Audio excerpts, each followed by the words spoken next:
மருத்துவரும் நாமும் நிகழ்வுக்கான அனுசரணையை வழங்குகின்றார்கள். ஈழத்து பெண்மணியால் ஜெர்மனியில் வதனி செல்வநாதன் அவர்களால் உருவாக்கப்பட்ட முதியோர் பராமரிக்கும் இல்லம். அன்பான உறவு வணக்கம். நீங்கள் பார்த்துக் கொண்டிருப்பது எஸ்டிஎஸ் தமிழ் தொலைக்காட்சி. எஸ்டிஎஸ் தமிழ் தொலைக்காட்சியில் வார வாரம் இடம்பெற்றுக் கொண்டிருக்கின்ற மருத்துவரும் நாமும் நிகழ்வோடு இணைந்திருக்கின்றோம். வணக்கம் ஐயா. மீண்டும் ஒரு முறை எங்களோடு இணைந்திருப்பதை அன்போடு வரவேற்றுக் கொள்கின்றோம். எங்களோடு இணைந்திருப்பவர் டென்மார்க்கிலிருந்து ஸ்ரீ ஹரராமநாதன் அவர்கள் பல மாதங்களாக இணைந்திருந்து நம்முடைய மக்களுக்கு தேவையான உளவியல் சம்பந்தப்பட்ட விடயங்களை இன்றும் நாங்கள் சென்ற வாரம் கதைத்திருந்த தொடர் ஆக இந்த வாரமும் கதைக்க இருக்கின்றோம். அந்த வகையிலே இந்த மனச்சஞ்சலங்கள் அல்லாட்டிக்கு அதை பற்றி இந்த முறை பேசலாம் என்று கதைத்திருந்தோம். கடந்த வாரம் நாங்க பேசும்போது கணவன் மனைவி இருவருக்கு இடையிலேயே சில கருத்து முரண்பாடுகள், ஏதாவது பிரச்சனைகள் ஏற்பட்டுடுது என்று சொன்னா அந்த விடயங்கள் வெறும் கருத்து மட்டத்துல இருப்பதில்லை.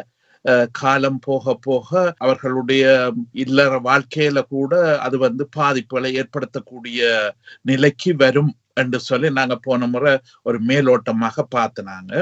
அது பற்றிய சில ஆழமான விடயத்தை இன்றைக்கு கொஞ்சம் பார்க்கலாம் என்று எதிர்பார்க்கிறேன். இப்ப இந்த மேலத்தேச நாடு என்று சொல்ற நாடுகள், அதுவும் எங்களுடைய இளம் பிள்ளைகளுக்கு பல வகையான விடயங்கள் அவர்கள் எதிர்கொண்டு அதை வென்று வர வேண்டிய தேவைகள் இருக்கின்றது. ஏனென்று சொன்னா இந்த மேலத்தேச நாட்டிலே இங்க இவர்களுடைய சிந்தனை இவர்கள் சமூகத்தை கட்டி எழுப்பி வச்சு வாழுகின்ற சிந்தனை தத்துவத்தை சொல்லுவார்கள் நியோ லிபரலிசம், அதாவது நவ தாராளவாதம் என்று சொல்லி மேலத்தேச தத்துவத்தை, அதாவது சமூக பொருளாதார அரசியல் வாழ்க்கை கலாச்சார தத்துவத்தை இந்த தத்துவம் விளங்கப்படுத்துகிறது. அப்ப அந்த விளக்கத்தின் உண்மையான பருப்பொருள் அல்லது அதனுடைய உண்மையான விளக்கம் என்னன்னு சொன்னா, அதாவது எந்த ஒரு விஷயத்துக்கும் தடை இருக்கக்கூடாது, எல்லாமே தாராளமாக இருக்கும், யாருமே எதுக்கும் தடை போடக்கூடாது, எவரும் 100% தங்களுடைய சொந்த கருத்து சொந்த உணர்வு இவைகள் எல்லாவற்றையும் அனுபவிக்கக்கூடிய, செயல்படுத்தக்கூடிய, செய்து பார்க்கக்கூடிய எல்லா வசதிகளும் இந்த சமூகத்துல இருக்கவும். அப்ப எந்த விதமான கட்டுப்பாடுகளோ கட்டுக்கோப்புகளோ கொள்கைகளோ அதுகள் ஒன்றும் ஒரு தனி மனிதனுடைய, நாங்க கடந்த முறை பார்த்தோமா இந்த இயல்பூக்கங்கள் வரையும் எந்த ஒரு கட்டுப்பாடும் இருக்கக்கூடாது. அப்போ ஒவ்வொருவரும் தங்களோட அந்த இயல்பூக்கம் என்று சொல்லப்படுகின்ற அந்த பாலியல் சம்பந்தமான இப்படியான விடயங்கள் எல்லாமே பூரணமாக அவையவேண்ட விருப்பத்தின்படி, அதுக்காக திணிக்கப்படையில்லை. இங்க ஒருத்தருக்கும் இன்னதான் நீங்க கட்டாயம் செய்ய வேணும், இப்படித்தான் வாழ வேணும் என்று சொல்லி ஒருத்தருக்கும் திணிக்கப்படையில்லை. எல்லாருக்கும் எல்லா வசதிகளையும் இங்க ஏற்படுத்தி கொடுக்கப்பட்டிருக்கின்றது. அப்ப இந்த வசதிகள் ஏற்படுத்தி கொடுக்கப்பட்ட இடத்திலே தான் இங்க உதாரணமாக இல்லற வாழ்க்கை, அந்த தாம்பத்திய வாழ்க்கை அப்படியான விடயங்கள்ல பெண்ணாம்பெரிய ஒரு சிக்கலும் எங்களுடைய இளைய பிள்ளைகளுக்கு இருப்பதை நாங்கள் அவதானிக்கலாம். உதாரணமாக இங்க பெண்ணாம்பெரிய பிரச்சனை, அந்த இளம் பிள்ளைகள், இளம் பிள்ளைன்னா எல்லாருக்கும் இருக்கு, ஆனா இளம் பிள்ளைகளுக்கு கூட கவரக்கூடிய விடயமாக இருப்பது நீலப்படங்கள், அதாவது பாலியல் சம்பந்தமான நீல படங்கள் என்று ப்ளூ பிலிம் என்று சொல்லுவோம் இல்லையா. அந்த நீல படங்கள் என்று சொல்லப்படுற விடயம் இங்க ஒரு சாதாரணமா எங்கேயும் வேண்டலாம், எங்கேயும் பார்க்கலாம், எப்படியும் பார்க்கலாம். அதுவும் இப்ப இந்த இன்டர்நெட் என்று சொல்லப்படுற வல பின்னல்ல இலகுவாக வீட்டில இருந்தே பார்க்கலாம், எந்த இடத்துல இருந்தும் பார்க்கலாம் இல்லையோ. அப்ப இந்த விடயங்கள் இங்க எதுவித கட்டுப்பாடும் இல்லாம எதுவித கொள்கைகள் நோக்கங்கள் விளக்கம் இல்லாம ஒரு மலிவான ஒரு இலகுவான முறையில இங்க சந்தையில விடப்பட்ட மாதிரி இங்க விடப்பட்டிருக்கு. அப்ப இந்த விடப்பட்டிருக்கிற விடயங்கள் ஒவ்வொருத்தருடைய தனி மனித விருப்பு வெறுப்பில தான் இதுகள் எல்லாம் அடங்கி இருக்கே. சமூகத்துல ஒருத்தரும் அது பிழை இது பிழை இப்படியான விஷயங்கள் வரவிட்டது, அரசாங்கம் செய்யற தவறு இதுகள்னு சொல்லலாம். ஏண்டா அரசாங்கத்துக்கு அதுகளை கட்டுப்படுத்துறதோ அதுகளுக்கு சரி பிழை சொல்லக்கூடிய அளவுக்கு அவர்களுக்கு பவர் இல்லை, அவருக்கு அந்த சக்தி இல்லை. இந்த விடயங்கள் எல்லாமே தனித்தனி பெரும் நிறுவனங்கள், இப்ப அந்த நீலப்படம் என்று சொல்றது வந்து இங்க மேற்கத்திய நாட்டிலே வந்து எத்தனையோ மில்லியார்ட், அதாவது எத்தனையோ பில்லியன் கணக்கில் காசு கொட்டுன்ற ஒரு தொழிற்சாலை, பெரிய ஒரு செயல்பாடு. அதிண்ட வருமானம் இதுகளை எல்லாத்தையும் நாங்கள் கணக்கு போட்டு பார்க்கவே எங்கட மனக்கணக்குக்கு வராத பெரிய தொகை வருமானம் உள்ள ஒரு தொழிற்சாலை மாதிரியான ஒரு கனவு தொழிற்சாலை அல்லது பாலியல் தொழிற்சாலை இதுல நடக்கிறது. அப்ப இந்த இடங்களிலே வந்து இப்ப எங்கட இளம் பிள்ளைகள் இவர்கள் எல்லாருமே ஒரு சிலர், அதுக்காக எல்லாரும் இல்லை, ஏண்டா இப்ப எங்கட தமிழ் மக்கள் தமிழ் பெற்றோர்கிட்ட இருந்து வளர்ந்து வரும்போதே பல விடயங்களிலே வழிநடத்தப்படுகிறார்கள். கட்டுப்பாடு இங்க வச்சிருக்கணும், நீங்கள் தான் வச்சிருக்கணும், நாங்கள் எல்லாம் உங்களுக்கு பின்னால வந்து பார்த்து கொண்டு தெரிய இயலாது, நாங்கள் உங்களை வந்து எதுவும் செய்ய முடியாதுன்றது எங்களுக்கே தெரியும். ஆனபடியினால உங்களுடைய வாழ்வு, உங்களுடைய நிகழ்காலம், எதிர்காலம் எல்லாவற்றையும் நீங்கள் தான் சிறப்படைய பண்ணணும். அப்போ கட்டுப்பாடுகளை நீங்கள் தான் உங்களுக்கு போட்டுக்கொள்ள வேணுமே ஒழிய மற்றவை போடுவின மற்றவை தருவின என்று சொல்லி நீங்க எதிர்பார்க்க கூடாது. ஏன்னா இப்ப மற்றவை கட்டுப்பாடு மற்றவை விஷயங்கள் செய்யறது என்று சொன்னா அது வந்து பழைய காலத்துல எங்கட ஈழப்பகுதியில நடந்தது. இப்ப எங்கட ஈழப்பகுதியில அந்த காலத்திலே வந்து இப்ப எங்களுக்கு நாங்கள் வாலிபர்களா இருக்கும் போது, இளம் பெண் பிள்ளைகளா இருக்கும் போது பல பேருக்கு இப்ப நாங்கள் திருமணம் முடிச்சு பெரியவர்களாக குடும்பங்களை நடத்தி வயது வந்தவர்களாகவும் இருக்கிறோம். இப்ப எங்களுக்கு வந்து அந்த பழைய காலத்தை கொஞ்சம் திரும்பி பார்த்தோம் என்று சொல்லி சொன்னா இந்த கட்டுப்பாடுகளை பற்றி தெரியும். பல கிராமங்கள் பல நகரங்களிலே வந்து பெண் பிள்ளைகளை வந்து கிட்டத்தட்ட 5ஆம் 6ஆம் வகுப்பு, அதாவது இந்த பூப்படைதல் காலம் வந்ததுக்கு பிறகு பாடசாலைக்கு விட மாட்டார். அந்த காலகட்டத்துல பாடசாலையை நிறுத்தி விடுவார்கள். படிச்சது போதும், இனி வீட்டில இருந்து அம்மாட்ட இருந்து குடும்பத்துக்கு தேவையானதை கற்றுக்கொள்ள வேணும், ஏண்டா உனக்கு வந்து தொழிலோ சம்பளமோ எடுத்து அந்த இதெல்லாம் உனக்கு முக்கியம், ஒரு உனக்கு கிடைக்கக்கூடிய கணவனோட தெளிவா வாழ வேணும், அதுக்கு உன்னை தயார்படுத்தணும், அதுக்கு நீ வீட்டில இருந்து அம்மாவிட்ட அல்லது பாட்டிகிட்ட இவ எல்லார்ட்டையும் குடும்பத்துக்கு தேவையான பொருள்களை கற்றுக்கொள்ளும் என்று சொல்லி பல இடங்களிலே வந்து அவர்களுக்கு வந்து 6ஆம் வகுப்பு 7ஆம் வகுப்புல கூட நிறுத்தி விடுறார்கள் இல்லையா. அதுக்கு மேலால பெண் பிள்ளைகள் கடந்த காலத்துல நாங்கள் வளர்ந்து வந்த காலத்துல பல குடும்பத்துல வந்து இப்படி இந்த 5ஆம் 6ஆம் வகுப்புல நிறுத்துவது குறைந்து அவர்களை நிறைய படிக்க விடுறார்கள். ஆனா அப்படி விடும் போதும் அவர்கள் வந்து என்ன செய்கிறார்கள் என்று சொல்லி சொன்னா அந்த பெண் பிள்ளைகளை வந்து தனியாக எங்கேயும் விடுவது கிடையாது. இப்ப உதாரணமாக நாங்கள் யாழ்ப்பாணத்துக்கு போறோம், யாழ்ப்பாணத்துல போய் ஒரு படம் பார்த்துட்டு வர போறோம் அல்லது கடைக்கு போட்டு வர போறோம் இது என்று சொல்லி சொன்னா அந்த பிள்ளைகளோட அயல்ல உள்ள பிள்ளைகளை சேர்த்தோ அல்லது அஞ்சியோ யாரோ ஒரு ஆள் வந்து சேர்ந்துதான் இவைய கூட்டிக் கொண்டு போவார். ஊர்ல வந்து கோயில் திருவிழா, டவுன்ல இல்லாம கோயில் திருவிழாக்களுக்கு போகும்போது கூட அந்த இடங்களிலே பல பெரியவர்கள் அல்லது வயது போனவர்கள் இவர்கள் வந்து அவர்களோட இணைந்துதான் போவார்கள். தன்னந்தனியாக போக விடுவது வலு குறை. அதுக்கு வந்து முக்கிய அடிப்படை காரணம் இந்த பிள்ளைகள் இந்த வயதுல தறிகட்டு போடும், தறிகட்டு தன்னுடைய நிலைமையை மறந்து குழம்பி போகக்கூடிய வாய்ப்புகள் வசதிகள் இருக்கு. போட்டு திரும்பி வர மட்டும் பெரிய பாதுகாப்பு இல்லை என்ற ஒரு அச்ச உணர்வோட தான் இந்த கட்டுப்பாடுகளை அந்த நாட்டில அங்க போடுறது. ஆனா இங்க வந்து இப்ப இங்க மேலத்தேச இந்த சமூகத்துல வந்த உடனே இந்த வெளி கட்டுப்பாடு என்றதுக்கு ஒரு சொட்டு அங்கீகாரமும் இல்லை. அதுவும் இந்த வெளி நாட்டுல வந்து சிந்தனை, அவர்களுடைய சிந்தனையின்படி வெளி கட்டுப்பாடு போடக்கூடாது. ஆனா அதுவும் இந்த எலக்ட்ரானியல் இந்த தொழில்நுட்ப பொருள்கள், மொபைல்களோ இன்டர்நெட்டுகளோ இப்படியானதுகள் வந்த பிறகு இன்னும் அந்த கட்டுப்பாடு யாரும் போடலாது. பிள்ளைகளை பொறுத்தவரை வந்து இரவில தாங்கள் நித்திரைக்கு போறோம் படுக்கிறோம் என்று சொல்லி போட்டு படுக்கையிலேயே அவர்கள் வந்து டெலிபோன்கள்ல தங்களுக்கு தேவையான பொருள்களை காட்சிகளை பார்க்கிற தன்மை, அதை கட்டுப்பாடு செய்யற பெரிய பெரிய கஷ்டம் என்ன. அப்ப இதுலதான் இப்ப மேலத்தேச இங்க வந்து நாங்க வாழ்ற எங்களுக்கு வந்து அடிப்படை தேவை வந்து ஒவ்வொரு பிள்ளைகளையும் சொந்த கட்டுப்பாட்டை தாங்களே போடக்கூடியதாக பழக்கி வளர்த்தெடுக்கிறது. அதுதான் இங்க வந்து நாங்க எங்கட பிள்ளைகளுக்கு எங்கட வளர்ப்பு முறையில சொல்லிக் கொடுக்க வேண்டிய கட்டாயமான விஷயம். ஆனா இப்ப இதுல இந்த விஷயம் நாங்க பேசிக்கொண்டு இருக்கும் போது எனக்கு ஒரு சின்ன ஒரு காரணம் ஒன்று மனதுல வர பாக்குறது என்னன்னு சொல்லி சொன்னா, இப்ப எங்களுடைய சமூகத்துல தமிழ் பக்கத்துல வந்து திருவள்ளுவர் என்று சொல்றவர் வந்து ஒரு பெரிய ஒரு பெரியொரு தலைவராக, பெரியொரு பெரியாராக நாங்கள் கனம் பண்ணி வச்சுக்கிறோம். கனம் பண்ணி வச்சுக்கிற அந்த மனிதன் அவர் தன்னுடைய திருக்குறள் ஒன்றிலே சொல்லுகிறார், சிறை காக்கும் காப்பு எவன் செய்யும் மகளிர் நிறை காக்கும் காப்பே தலை. இந்த விஷயத்த இவர் இந்த ஒரு சின்ன திருக்குறள்ல சொல்லி முடிச்சுட்டேன். அப்ப அவற்ற காலத்திலேயே இந்த பிரச்சனை ஏதோ அங்க இருந்திருக்கு. ஏன்னா அப்ப அதனால அவர் சொல்றேன்னா, நீங்க எத்தனை சிறை பண்ணி, எத்தனை காவல் போட்டு, எத்தனை பாதுகாப்பு கொடுத்து பிள்ளைகளை நீங்க வளர்த்தாலும் அந்த சிறை வைக்கிற அந்த வாழ்க்கைக்கு எதுவித ஆணித்தரமான பாதுகாப்பு கிடையவே கிடையாது. அப்ப சிறகாக்கும் காப்பு பெரிய நிம்மதிய அல்லது பெரிய ஒரு நல்ல தன்மையை கொடுக்காது.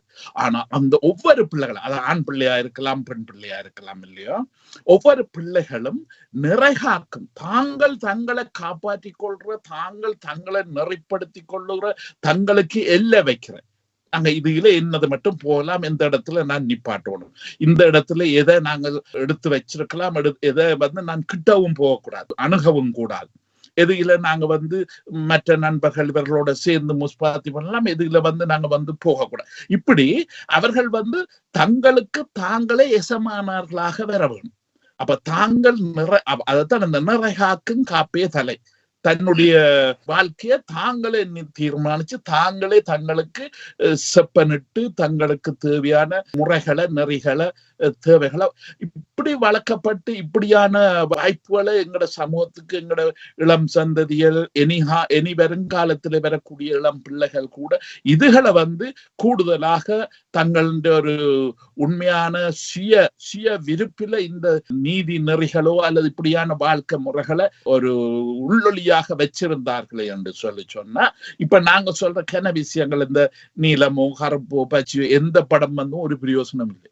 எந்த படங்கள், எந்த சீரழிவு, சமூகத்தை சீரழிவு, மனிதரை சீரழிக்கிற எந்த ஒரு விஷயத்தாலையும் இந்த பிள்ளைகளை தங்களுக்கு இரையாக்கி கொள்ள முடியாது.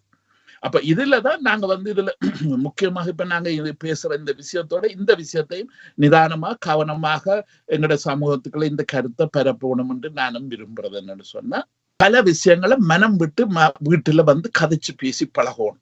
இந்த விஷயம் பிள்ளை வளரே இல்லை, ஆனபடியால இந்த விஷயங்களை கதைக்க கூடாது, இந்த விஷயங்களை பேசக்கூடாது என்று சொல்லி பெற்றோர்களா இருப்பவர்கள் கூட அதை மறைச்சு.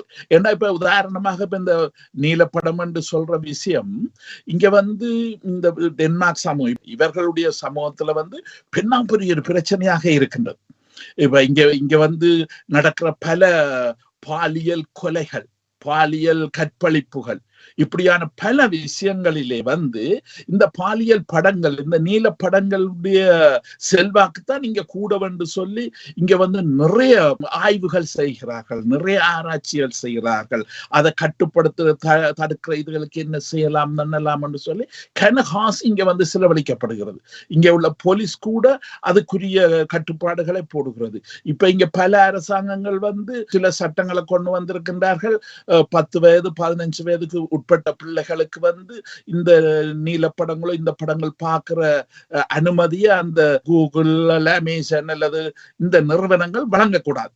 அவர்கள் தாங்களே கட்டுப்படுத்தணும் என்று கூட சில சட்டங்களை இங்க கொண்டு இருக்கு. ஆனா அப்படி என்னதான் இருந்தாலும் அதுகளை கட்டுப்படுத்துறதுன்றது பெரிய கஷ்டமான விஷயம். ஆனா இப்ப இதுகள் ஒரு சமூகத்தை, ஒரு தனி மனுஷனை கூட சீரழிக்கக்கூடிய விஷயம் என்றதை அவர்கள் ஒவ்வொருத்தரும் விளங்கி கொண்டிருந்தா கூடுதலாக உதவியாக இருக்கு. ஏன்னா நாங்க திரும்பவும் எங்களுடைய இந்த காலகட்ட குடும்ப வாழ்க்கை இதுகளுக்கு வந்தோம் என்று சொல்லி சொன்னா, அடுத்த முக்கியமான விஷயம் என்னென்று சொல்லி சொன்னா, கணவன் மனைவி இவர்களுக்குள்ள கருத்து முரண்பாடு வர்றது இயற்கையானது, அது ஒரு தரம் தவிர்க்க முடியாது. கருத்து முரண்பாடுகள் அல்லது ஏதாவது கொள்கை முரண்பாடுகள் அல்லது கருத்து ஒத்து போகாத இது மிகவும் இயற்கையான ஒரு விஷயம். அதாவது இப்ப எங்கட உளவியல் இதுகளே இப்ப எங்கட வைத்திய துறைக்கு வரும்போது நாங்கள் மக்களுக்கு சொல்ற விஷயம் என்னன்னு சொல்லி சொன்னா, பிரச்சனைகள் கருத்து முரண்பாடுகள் இல்லை என்று சொன்னா நீங்க வாழவில்லை என்று அர்த்தம், நீங்க வாழ்க்கைய வாழவில்லை என்று அர்த்தம். எல்லாரும் ஒதுங்கி போய் இருக்கிறீங்க. நிஜ வாழ்க்கைக்கு முகம் கொடுக்க இயலாம பொத்தி கொண்டு எதுவும் கதையாம எதுவும் பேசாம நடக்கிறது நடக்கட்டுக்கு இப்படி என்றான போகட்டுக்கு அது அல்ல வாழ்க்கை. அது தங்களையே இறுக்கி கல்லாக்கி வச்சுக்கிற கல்லு தன்மையான வாழ்க்கை. எதுவித உணர்வுகள், கருத்துக்கள், இன்பங்கள் எதுவுமே இல்லையா அங்கேனா. ஆனபடியால பிரச்சனைகள் இருக்கிறது வரவேற்கத்தக்க வேண்டிய விஷயம். ஆனா அந்த பிரச்சனைகளுக்கு கதைச்சு பேசி ஒரு நடுநிலைமையான முடிவுகளுக்கு வர்றதான் மனித தன்மையானது. இப்ப உதாரணமாக இந்த இடத்துல இன்னும் ஒரு முக்கியமான விஷயத்தை இதுல குறிப்பிட விரும்புறேன். என்னன்னு சொன்னா, இப்ப பலரை பொறுத்தவரையில தங்களுக்கு ஏதாவது மனதுல குழப்பம், பிரச்சனை, சிக்கல்கள், உடல் சம்பந்தமான விஷயங்கள்லயே பிரச்சனைகள் வந்தா அவர்கள் நினைக்கிறார்கள் ஒரு உளவியலாளர்கிட்ட போய் தனியா போய் கதைக்க விடணும். ஆனா இங்க மேல் தேச நாட்டை பொறுத்தவரையில இங்க குடும்ப உளவியல் என்று தனியா இருக்கு. அதாவது தனி மனித உளவியல் பிரச்சனையை தீர்க்கிற தனி மனித உளவியல் அல்ல, இது குடும்ப உளவியல் என்று. குறிப்பாக இப்ப நான் வேலை செய்த வைத்தியசாலையிலே அகதி மக்கள் தான் கூடுதலாக வருவார்கள் இல்லையோ. அப்ப அந்த அகதி மக்களுடைய ஊர்ல குடும்பம் என்றதான் முக்கியமாக இருந்தது. குடும்பம் என்றதான் பெரிய அழகாக இருந்தது. குடும்பத்திலே 3 சந்ததி 4 சந்ததி வாழ்ந்த வாழ்க்கை தான் அவர்கள்ட்ட முக்கியமான விழுமியமாக இருந்தது. அப்ப இதனாலே அந்த மக்களுக்கு நாங்க தனி மனித உளவியலை நாங்க சொல்லி, இப்ப மேற்க தேசத்திலே உள்ள தனி மனித உளவியலின்படி வைத்தியம் செய்ய முடியாது. தனிமனித உளவியன்படி அந்த வைத்தியத்தை செய்தோம் என்று சொன்னா ஒன்றா இருக்கிற ஒரு குடும்பத்தை ரெண்டா பிரிக்கிற மாதிரி இருக்கு. எங்களோட கலாச்சாரம் அல்ல எங்களை மாதிரியான அந்த 2ஆம் உலக இல்ல 3ஆம் உலக நாடுகளிலே இருந்து வந்த மக்களுக்கு தனிமனித உளவியல், தனிமனித உள வைத்தியங்கள் எல்லாம் நல்ல பெறுபேறை கொடுக்காது. அப்ப எங்கட மக்கள் எங்கட விஷயங்களுக்கு இப்ப அதுக்கும் இந்த இளம் பிள்ளைகளை பொறுத்தவரையில கூடுதலாக அந்த குடும்ப உளவியலாக்களை சந்திக்க வேண்டும். அப்ப அந்த குடும்ப வைத்தியம் அல்ல குடும்ப உளவியல் இதுகளே மிக முக்கியமாக ஆண் பெண்கள் இந்த இப்ப நாங்க இதுல குறிப்பிட்ட கருத்து முரண்பாடுகள், பிரச்சனைகள் இதுகளை தீர்க்கிறதுக்கும் அதுல இருந்து அவர்கள் எப்படி அடுத்த கட்டத்துக்கு, அதாவது நண்பர்களாக உண்மையான கணவன் மனைவி என்ற ஒரு சோடியாக உணர்வு நிலையோடு ஒரு சோடியாக இப்படி வர்ற என்றதுக்கு அவர்கள் நல்ல வைத்தியங்கள் செய்து தருவார்கள். நல்ல ஆலோசனைகள், வழிகாட்டுகள் எல்லாமே அவர்கள் சொல்லி தருவார்கள். இப்ப உதாரணமாக இதில் ஒரு மிக முக்கியமான இன்னும் ஒரு அம்சத்தையும் இதுல நான் சொல்ல முயற்சிக்கிறேன். அதாவது சில கருத்து முரண்பாடுகள், இந்த பிரச்சனைகள் வரும்போது நாங்க கடந்த முறை பேசும்போது அந்த அச்சமன்றதை பற்றி கதைச்சுறாங்க. அந்த அச்சம் என்ற ஒரு உணர்வு ஒரு மனுஷற்ற மனதுல குடிகொண்டு விட்டது என்று சொன்னா, மனதுல வந்துட்டது என்று சொன்னா சுவாசம் குழம்பும், இதய துடிப்பு குழம்பும், செமிபாடு குழம்பும், உடல் மசில்ஸ்கள், தசனார்கள் அதுகளின் செயல்பாடுகள் அதுகள் குழம்பும். பெண்களுக்கு அவர்களுடைய மாதவிடாய், அந்த மாதவிடாய் வாரது குழம்பும்.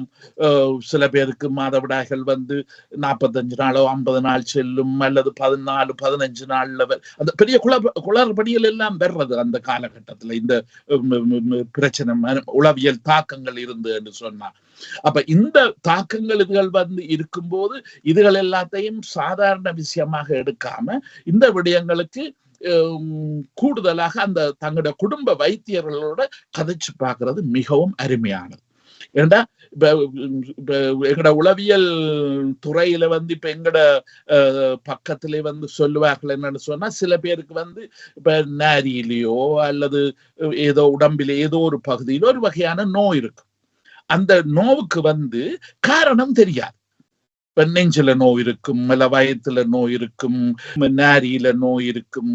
ஆனா அதுக்கு ஒரு உடல் ரீதியான காரணத்தை அதுக்கு கண்டுபிடிக்க முடியாது. ஏதோ பெரிய பாரம் சுமந்து அதால வந்ததுண்டோ, அல்லது ஏதாவது ஒரு பாக்டீரியா, வைரஸ், இப்படி தொற்று நோய், கிருமிகளால ஏதோ நோய் அந்த நோய் வந்ததுண்டோ அப்படி சொல்ல முடியாது இல்லையோ. அப்ப இந்த காரணம் இல்லாத சில நோக்கள் வர்றதை நாங்கள் இதுல பார்க்கலாம். அதுவும் கூடுதலாக இந்த பெண்களுக்கு தங்களுடைய தாம்பத்திய வாழ்க்கையில இந்த நோவென்று சொல்ற விடயம் பல பேற்ற அந்த இல்லற வாழ்க்கைய குழப்புறதாக நாங்கள் எங்களோட வைத்திய விதிகளை கேள்விப்பட்டு அவர்களுக்கு வைத்தியம் செய்திருக்கிறோம் இல்லையா. அப்ப அந்த இடங்களில் இது வெறும் பெண்களுக்கு மாத்திரமண்டா இல்ல, இப்ப ஆம்பளை பிள்ளைகளை பொறுத்தவரையிலையும் இப்ப நாங்க கொஞ்சம் ஓப்பனாக தெளிவாக பச்சையா கதைச்சோம் என்று சொன்னா இப்ப அவர்களுக்கு ஒரு பெண்ணை திருப்திப்படுத்துற அளவுக்கு அவர்களுடைய ஆண்மைத்தன்மை போதாது. அந்த ஆண்மைத்தன்மை கன பேருக்கு குழம்பி விடுற சந்தர்ப்பங்கள் நிறைய இருக்கு. அப்ப பூரணமாக ஒரு பெண்ணை திருப்திப்படுத்தினோம் அல்ல தருப்ப முடியும் என்று சொல்லப்படுகின்ற தன்மை கூட அவர்களுக்கு இருப்பது கிடையாது. அதை ஆங்கிலத்துல இம்பார்ட்டன்ஸ் என்று சொல்லுவார்கள். இப்ப அவர்களுடைய பாலியல் விடயங்கள் விந்து வெளியேற இதுகள் விரைவாக போறது, விரைவாக இயங்குறது, இப்படி அல்லது அந்த அவர்களுடைய ஆணுறுப்புகள் விரைத்து வராமல் சுருங்கி போய் இப்படி பல பல சிக்கல்கள் இருக்கு. இப்ப நாங்க இதுல ஒரு சில இதுகளை நான் இதுல சொல்லிக்க அது மாதிரியான விஷயங்கள் எதுவும் தனியா கதைக்க வேண்டி வரும்போது அதை பற்றிய விவரங்கள் நாங்கள் கதைக்கலாம்.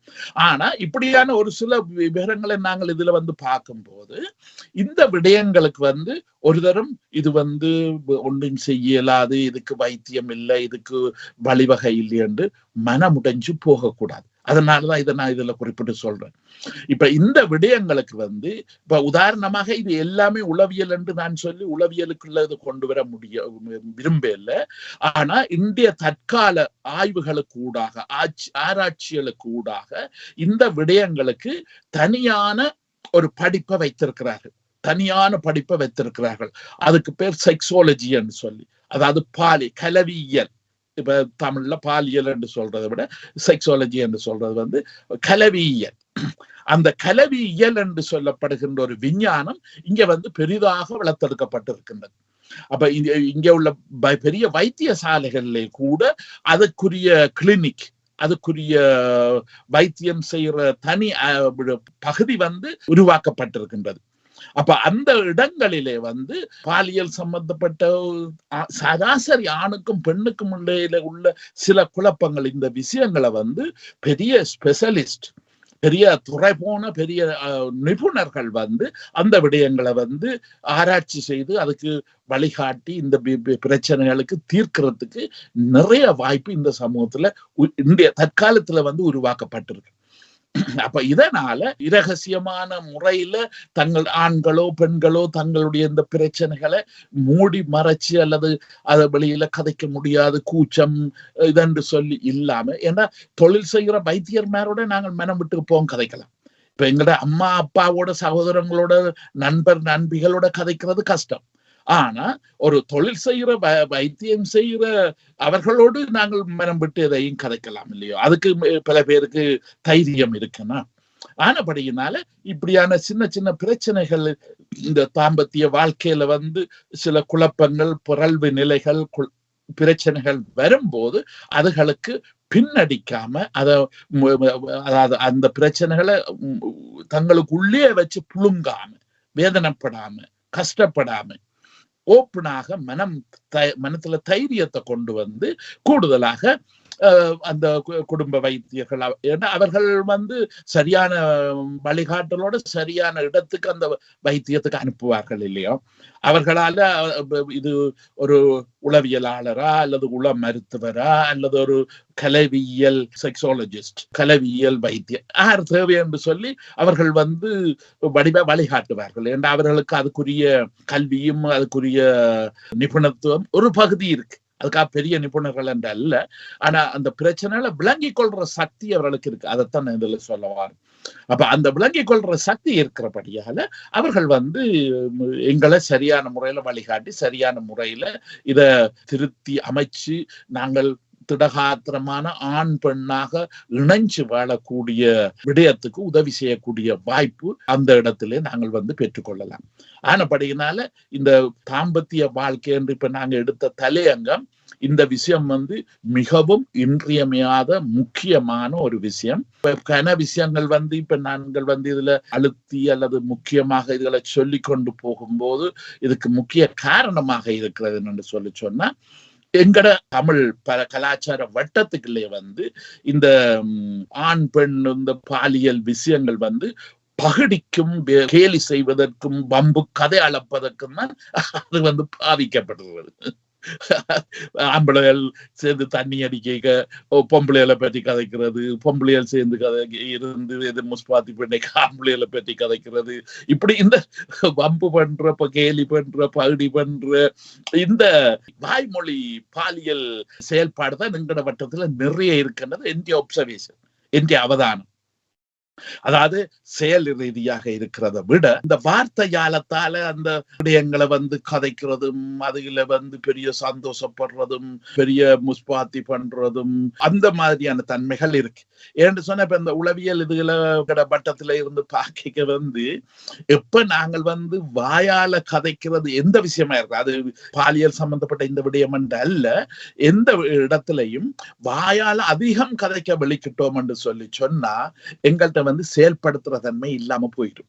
அந்த செயல்படுகின்ற தன்மை நல்லா குறைஞ்சு போயிடும் இல்லையா? அப்ப அவர்களை பொறுத்தவரையில எல்லா விடயத்துக்கும் மறுமொழி சொல்லக்கூடிய, எல்லா விஷயத்தையும் ஆகி பண்ணக்கூடிய, அதை விவாதிக்க கூடிய பெரிய எக்ஸ்பர்ட் என்று சொல்லக்கூடிய அளவுக்கு பெரிய ஆக்கள் மாதிரி கதைக்கிறது தான் இருக்கு. இது எங்கட சமூகத்துக்கு ஒரு பக்கத்துல சொன்னா இது எங்களுக்கு ஒரு சாபக்கேடு. ஏன்னு சொன்னா ஒரு நல்ல சமூகம், ஒரு திடகாத்திரமான சமூகம், ஒரு காத்திரமான சமூகம் என்று சொன்னா கதை என்றது எப்பவுமே குறைவாக இருக்கும். கதையும் அதாவது சொல்லும் செயலும், கதையும் செயலும் சேர்ந்துதான், கருத்தும் செயலும் சேர்ந்துதான் ஒரு திடகாத்திரமான சமூகத்துல கூடுதலாக இருக்கும். ஆனபடியினால அந்த தன்மைகள் எங்கள்கிட்ட நாங்கள் ஆய்வு செய்து பார்க்க வேண்டிய விஷயம். மற்றது சமூகத்துல பரவலாகவே ஒவ்வொரு தடவை கணிப்புற தன்மைகள் ஏற்கனவே இருக்கு. அது நண்பர்களுக்கு இடையிலயோ, பெண் நண்பர்கள் நண்பிகளுக்கு எல்லா இடமுமே இருக்கு. இவர் எல்லாம் வெறும் கதைகாரன், இவர் ஒரு விஷயத்துக்கு உதவர், அல்ல ஒரு விஷயம் இவர்கிட்ட கொடுத்து செய்யலாம், ஒரு விஷயத்துக்கு இவர் லாயக்கில், அப்படி அதுக்கும் ஒரு பரவலான ஒரு மதிப்பீடு சமூகத்துல எங்கட வட்டத்துல இருக்கேன்னா. அப்ப இதுகள் எல்லாவற்றையும் நாங்க கூடுதலாக அவதானிச்சு, எங்களுக்கு மெயின் ஆனது எங்களோட வாழ்க்கையை அனுபவித்து, இப்ப கிடைக்கிறது ஒரே ஒரு வாழ்க்கை இப்ப கிடைச்சிருக்கு. இதுல மரணித்தோம் என்று சொன்னா திருப்பி மறுபிறப்போ திருப்பி பிறக்க போறது கிடையாது. அப்ப இந்த கிடைத்த வாழ்க்கையை முடிந்த அளவுக்கு திருப்தியாக சரியா வாழணும். ஒன்று. ரெண்டாவது இப்ப இதுகள் இருக்கிற இளம் வயதுல தான் அனுபவிக்கலாம். இந்த வயதுகள் போச்சு என்று சொன்னா அது பேர்ந்து கற்பனை தான், கனவுதான். அந்த உடல் அதுக்குரிய சக்தியை இழந்துடும் இல்லையா?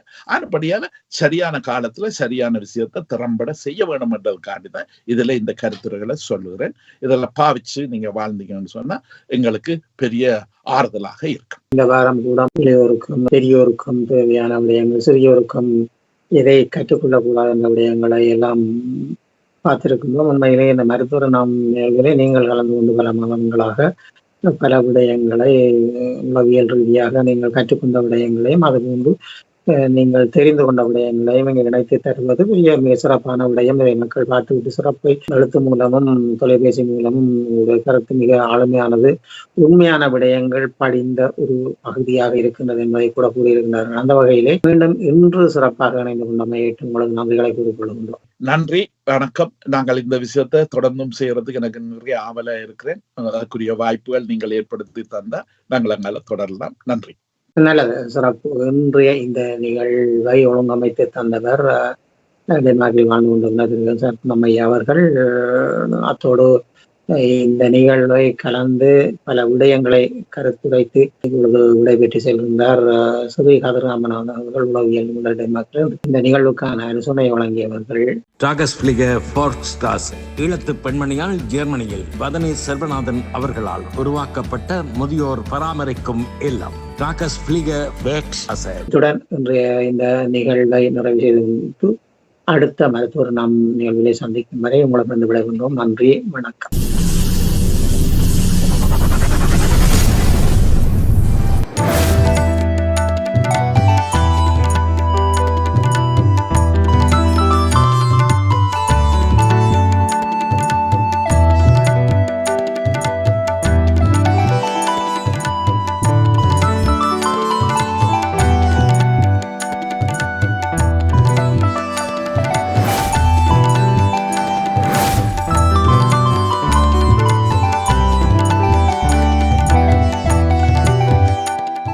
டாகஸ்பிளிகர் ஃபோர்ஸ்ட்ராசே ஈழத்து பெண்மணியால் ஜெர்மனியில் வதனி செல்வநாதன் அவர்களால் உருவாக்கப்பட்ட முதியோர் பராமரிக்கும் இல்லம். டாகஸ்பிளிகர் ஃபோர்ஸ்ட்ராசே 1000க்கு மேற்பட்டவர்கள் பராமரிக்கப்பட்டு வருகின்றனர். இல்லத்தில் தங்கி வாழ்வோர் வீடு சென்று அழைத்து வந்து நாளாந்த பராமரிப்பு, மருத்துவ உதவி, உடல் பயிற்சி, சிறந்த உணவு வளங்கள், விளையாட்டு பொழுதுபோக்கு அம்சங்கள், சுற்றுலா அழைத்து செல்லல், இன்னும் பல உதவி சேவையுடன் மிளிர்ந்து நிற்கும் டாகஸ்பிளிகர் ஃபோர்ஸ்ட்ராசே முதியோர் பராமரிக்கும் இல்லம். இங்கு வந்தவர்கள் தங்கள் இல்லங்களில் வாழ்வது போல் வாழ்வது இவர்கள் முகமலர்வில் தெரிகின்றது. தொடர்புகளுக்கு கே.